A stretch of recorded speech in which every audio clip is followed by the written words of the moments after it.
For Shakespeare this year, I decided not only to read some Shakespeare, but also to read some Shakespeare-adjacent literature, as I like to refer to it.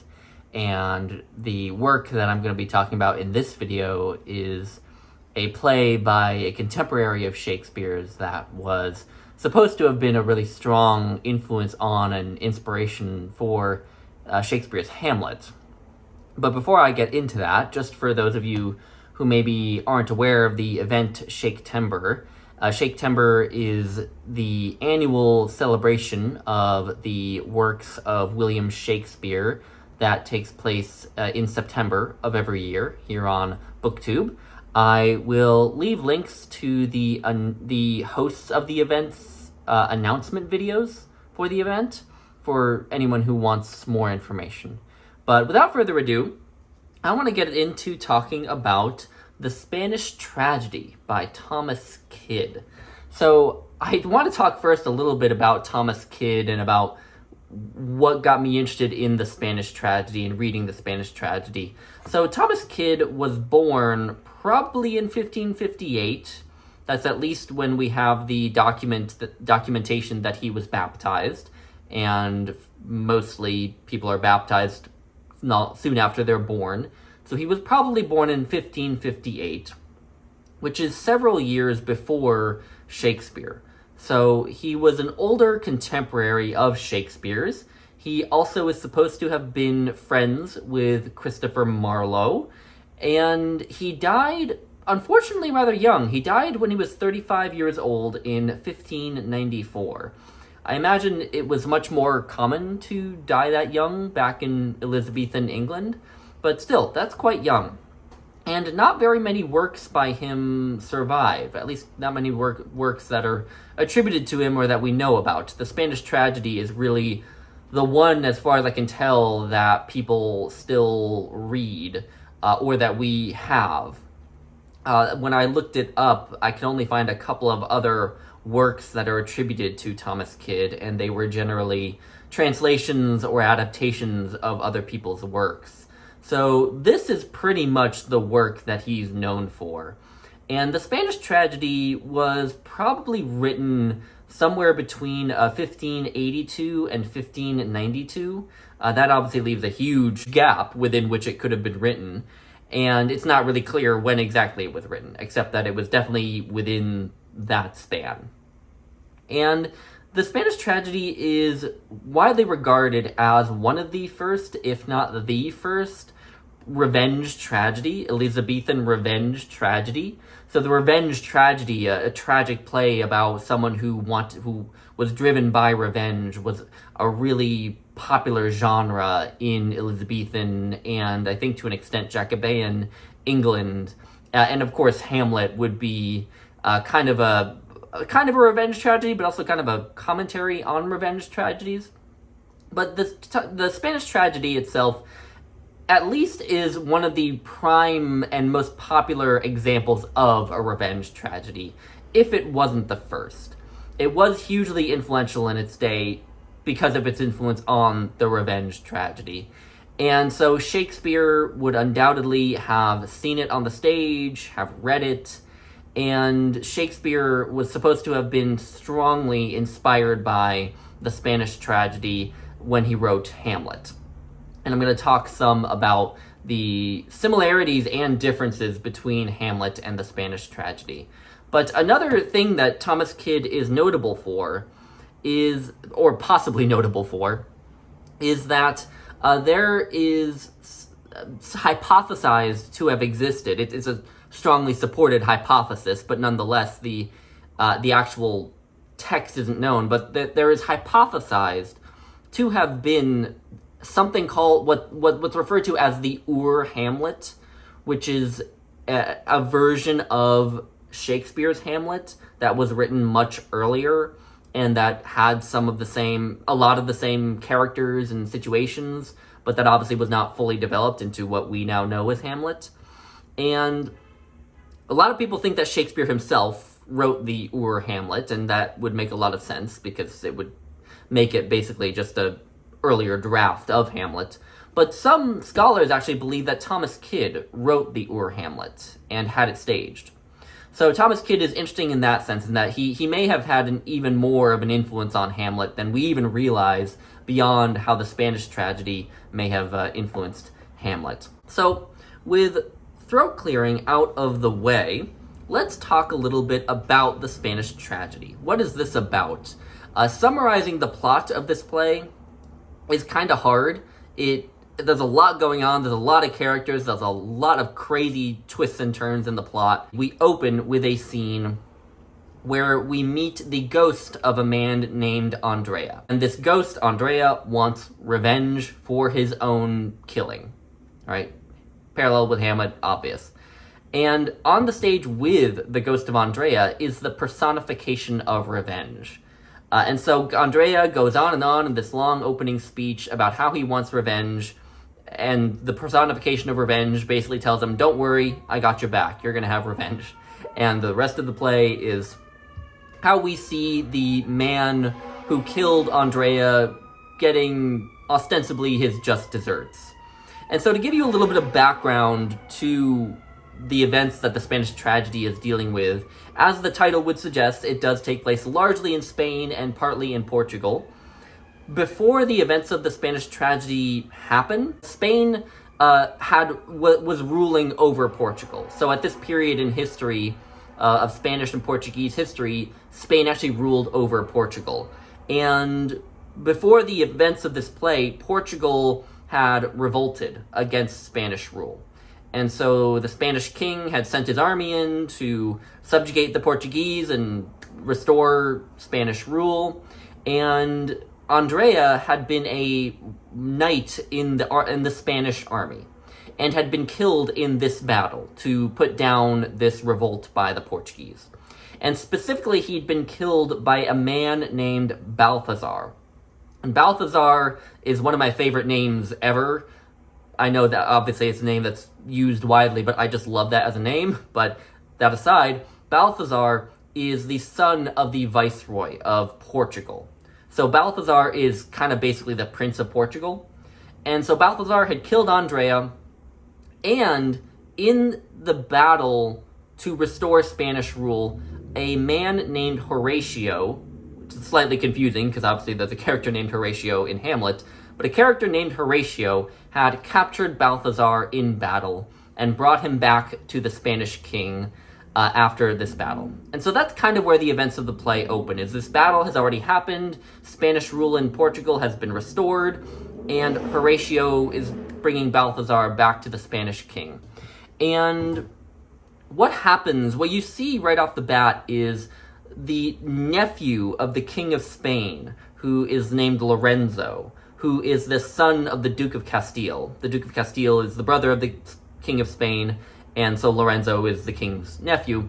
Lorenzo had also fought in this battle in Portugal, and he manages to kind of weasel his way into getting part of the credit for capturing Balthazar, even though it's pretty clear that it was Horatio who really captured him. And so Horatio is kind of forced to share the credit for this great deed of capturing the Prince of Portugal with this nobleman's son. And right off the bat, what you're getting from that is the way that class plays a role in this story. So Horatio is not, I believe, is not noble-born. He is the son of the Knights Marshal, I think he's called.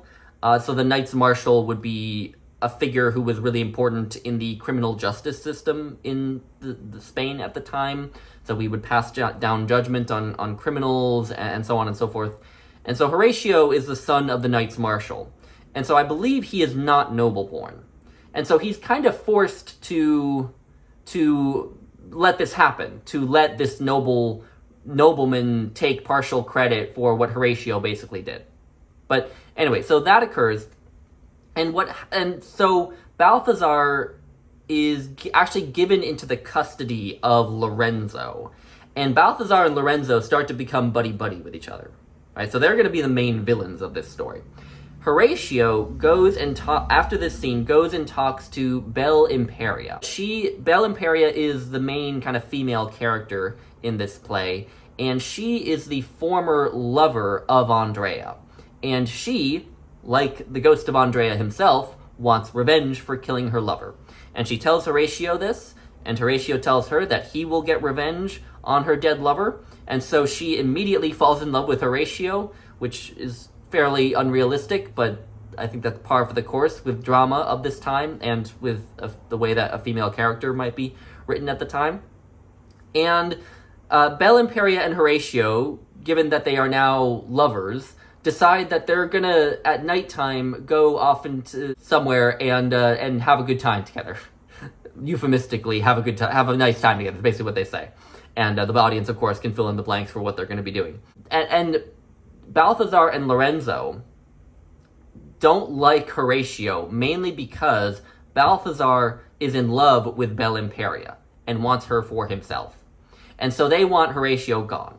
So, when they find out that Belimperia and Horatio are going to be meeting up for some fun time at nighttime, Balthazar and Lorenzo send one of their goons to go and murder Horatio. And this goon murders Horatio, and what happens after that is that Horatio's father, Hieronymo, finds Horatio's dead body and is informed about who killed him by a note from Belimperia that is written in blood, which is pretty hardcore.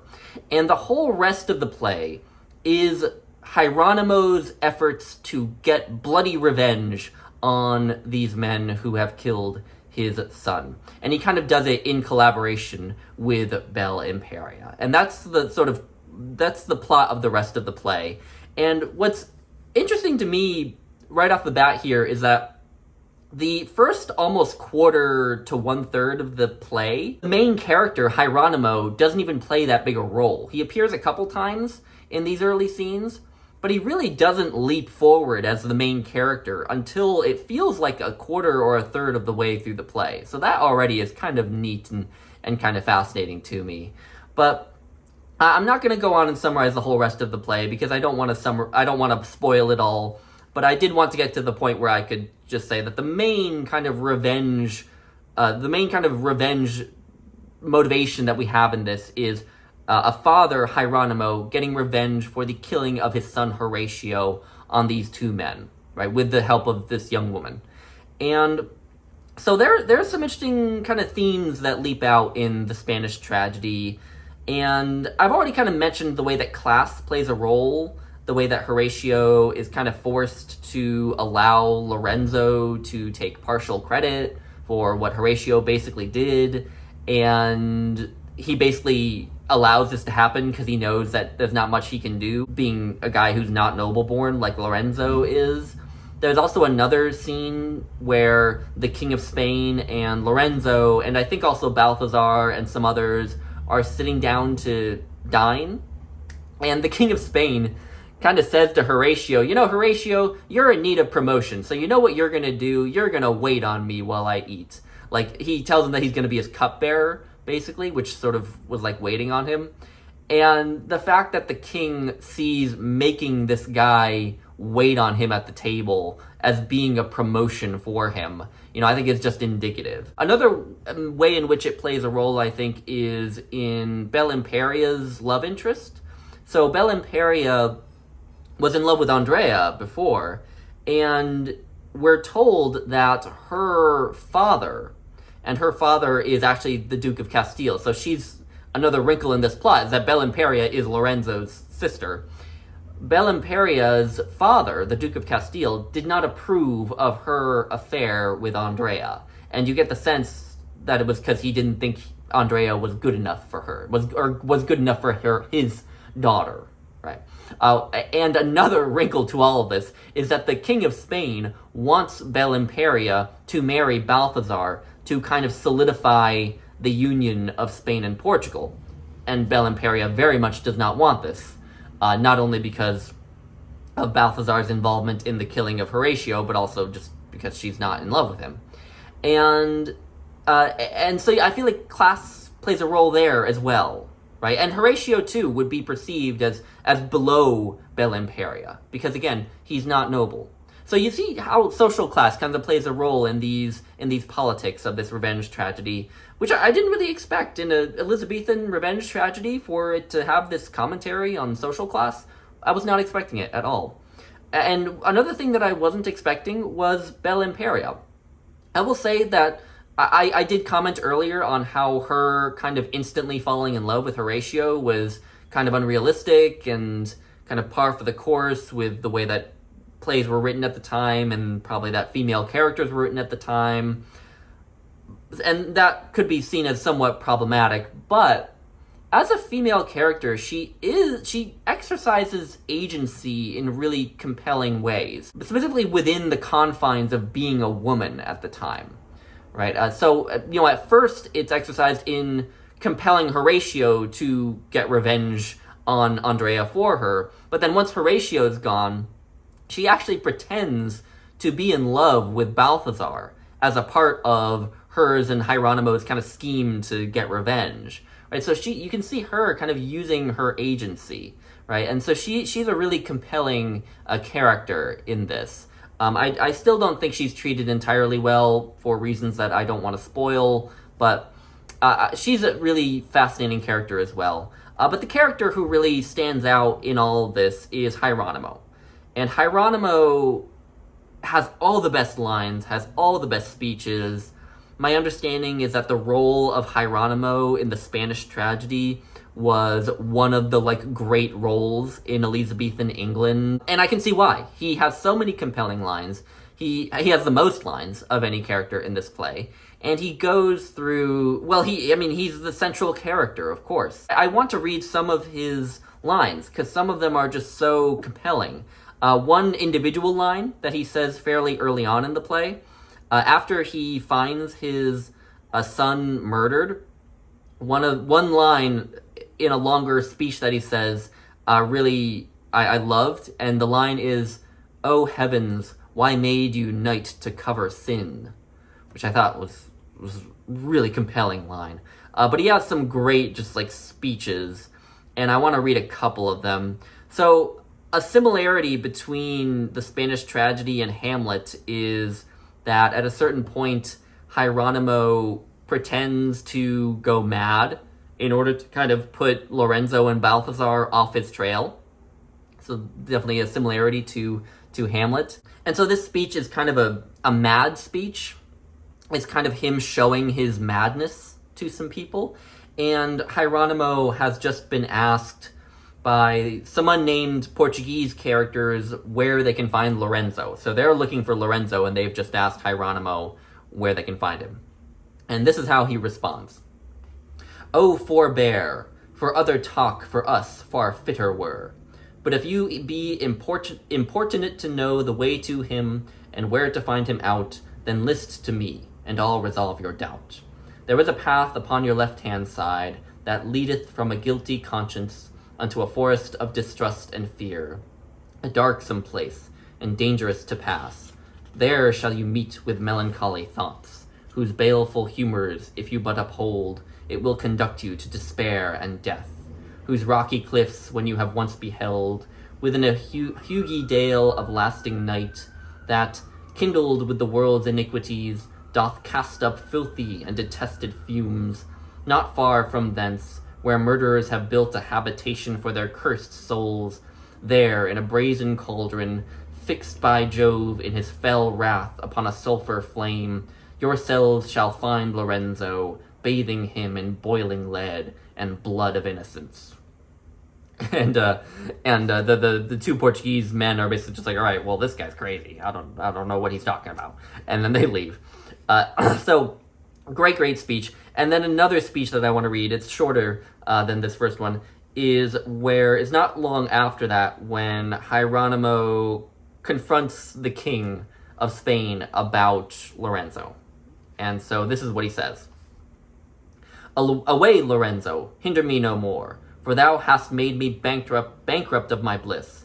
Give me my son, you shall not ransom him. Away, I'll rip the bowels of the earth, and ferry over to the Elysian plains, and bring my son to show his deadly wounds. Stand from about me, I'll make a pickaxe of my poniard, and here surrender up my marshalship. for I'll go marshal up the fiends in hell to be avenged on you all for this. So he just has some great lines. It's a great role. I can see how a great actor would just have a field day with speeches like that. What I again was not expecting with something like the Spanish tragedy was how I came to kind of see the story as being kind of about a bereaved parent, right? Hieronymo wants to avenge his son, right? So we have this really compelling portrayal of a father who's bereft and a mother who's bereft. As Isabella, the mother of Horatio, plays a role here as well, and we see her suffering too. And so you could see the story as kind of about parents losing a child, and that's a really compelling loss to motivate revenge, right? So I found that really kind of fascinating about it. Another thing, and then of course another thing that the Spanish tragedy is great on is just that cycle of revenge and violence, how it perpetuates itself endlessly, right? And it reminds me kind of when I first learned about Macbeth in high school. I remember my teacher talking about when Macbeth starts to tell lies in the play.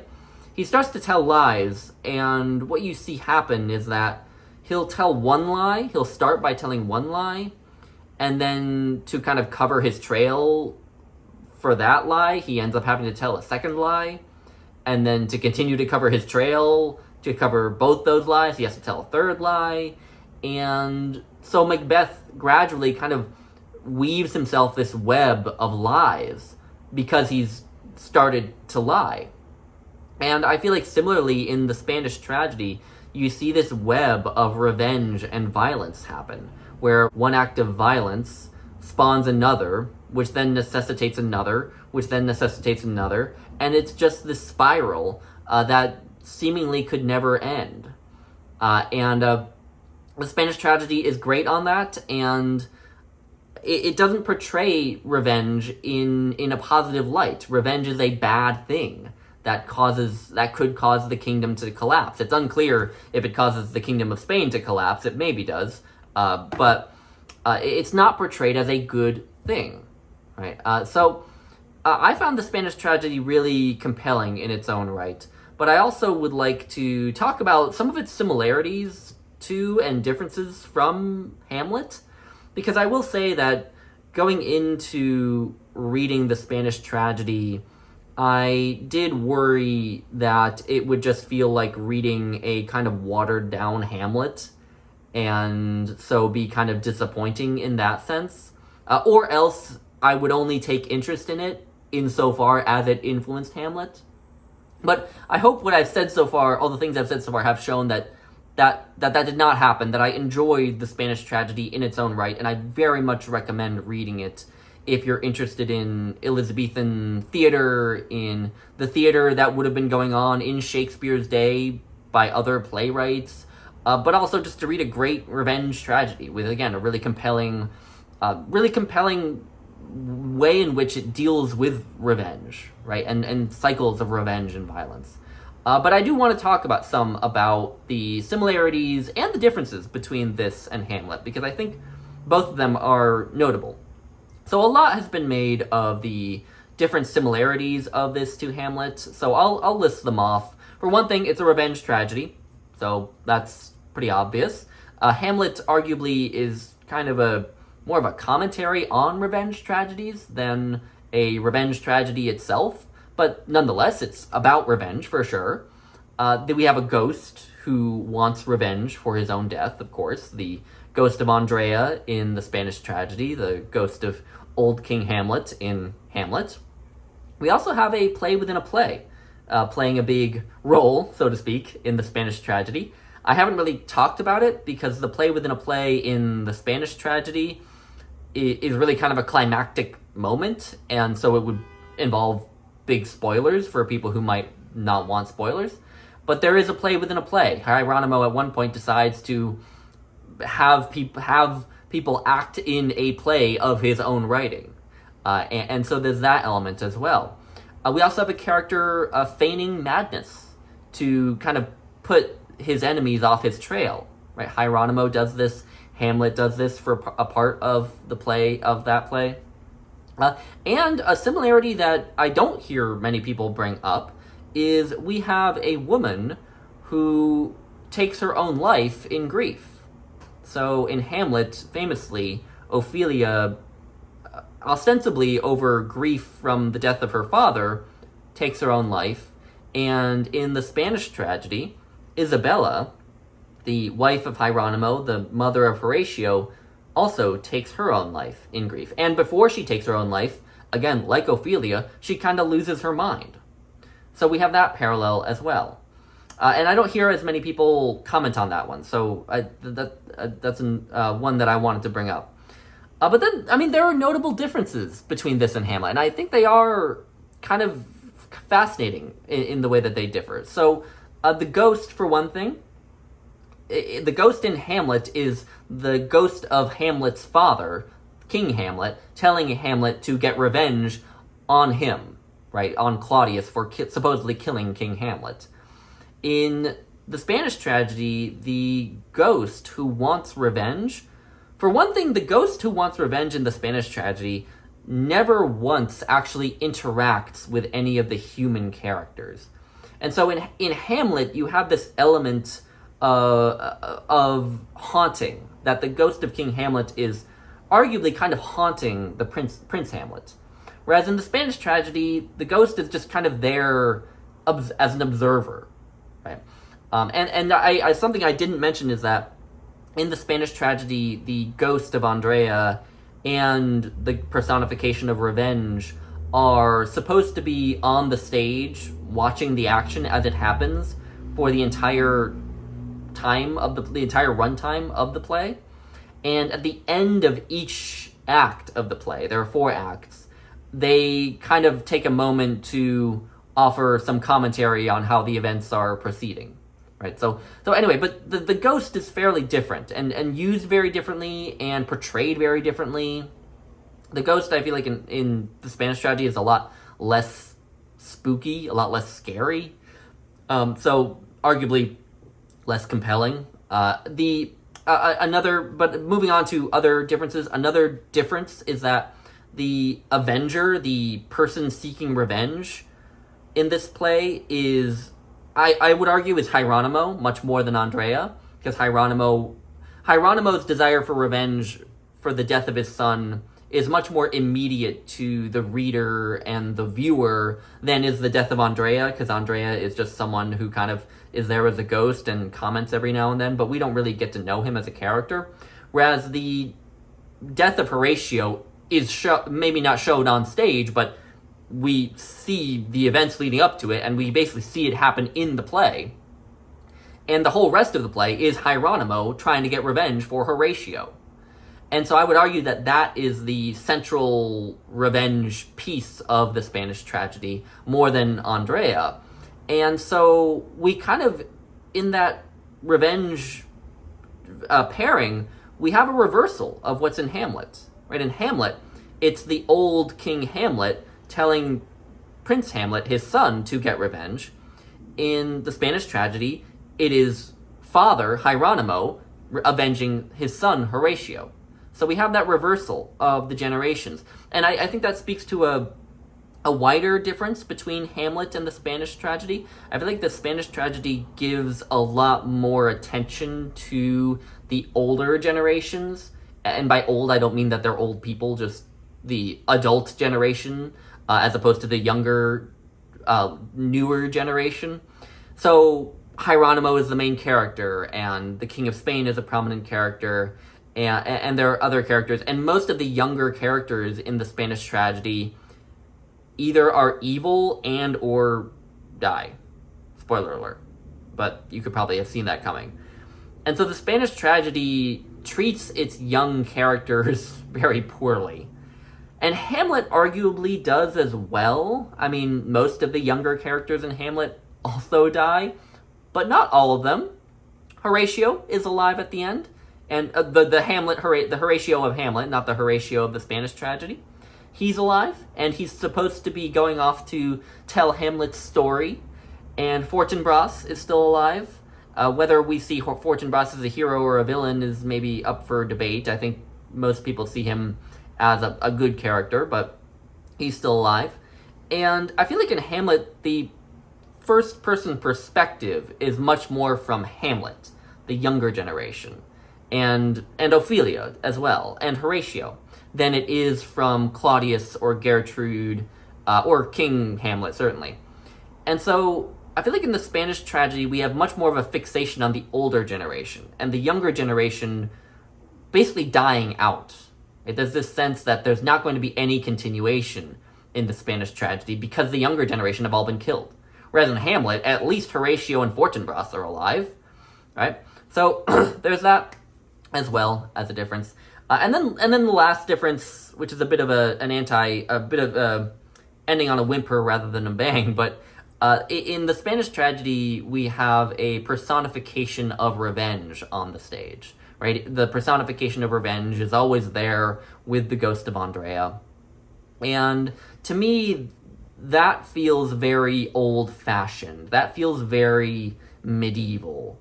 I haven't read very much medieval drama, but I know that it was much more common in old medieval plays for personifications of different ideas to appear as characters. Or like even going back to Greek tragedy, sometimes you would have death appear as a character, right? That feels very old-fashioned, which is fine, but the absence of a character named Revenge in Hamlet makes, I feel like, Hamlet feel a bit more modern, in addition to a lot of other things.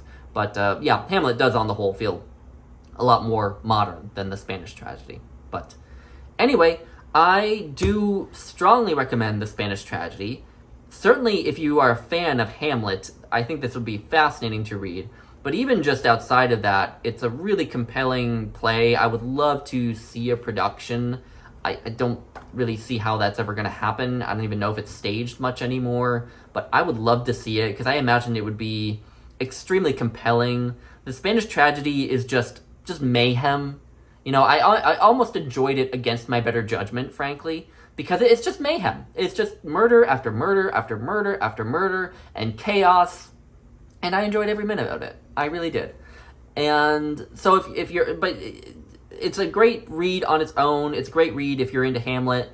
It certainly, if you're into, I feel like, Elizabethan literature and theater, it's a must read. Yeah. Anyway, but I think that's what I have to say about the Spanish tragedy. And so I will leave it at that, and see you all in my next video. Thank you.